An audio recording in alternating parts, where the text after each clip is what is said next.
পড়ার জন্য, লিখার জন্য, যাওয়ার জন্য, আসার জন্য, এটা করার জন্য, ওইটা করার জন্য, এগুলা যে আমরা বলি যে এটা করার জন্য, যদি বলি যে ঘুমানোর জন্য, তাহলে কি আমরা তো জন্য অর্থটা জানি যে ফর। যদি বলি ঘুমানোর জন্য, তাহলে ঘুম এর ভার্ব কি?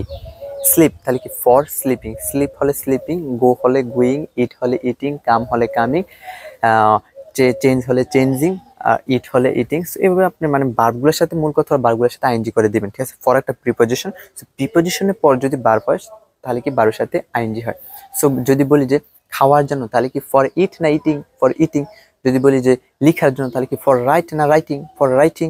যদি বলি যে পড়ার জন্য, তাহলে কি ফর রিড না রিডিং? ফর রিডিং, ঠিক আছে। সো ফর রিডিং পড়ার জন্য, ফর রাইটিং লিখার জন্য, ফর সিঙ্গিং গান গাওয়ার জন্য, ফর মেকিং ভিডিও তৈরি করার জন্য, ফর স্টাডিং পড়াশোনা করার জন্য, ফর স্লিপিং ঘুমানোর জন্য, ফর সিটিং বসার জন্য, ফর স্ট্যান্ডিং দাঁড়িয়ে থাকার জন্য। জাস্ট কি ফর পর আমরা ভার্বটা সরাসরি ভার্বের সাথে আইএনজি দিয়ে দিব, ঠিক আছে। ভার্বের পর আইএনজি দিয়ে দিলে এটা অর্থ হয়ে যাবে, ঠিক আছে।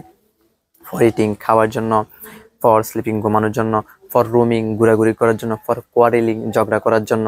যে না মানে আমরা হাজার হাজার বাক্য দিয়ে আমরা প্র্যাকটিস করতে পারি, ঠিক আছে। আমরা বিভিন্ন ভার্ব, প্রায় একটা ভার্বের শিট অথবা ভার্বের বই নেবেন, দেন প্রতিটা ভার্ব দিয়ে for, for plus verb, for plus verb দিয়ে আপনি প্র্যাকটিস করবেন, ঠিক আছে। তো যত বেশি ভার্ব দিয়ে প্র্যাকটিস করবেন, তত বেশি আপনি মানে আপনার মধ্যে কনফিডেন্স পাবে, ঠিক আছে, আপনি বলতে পারবেন।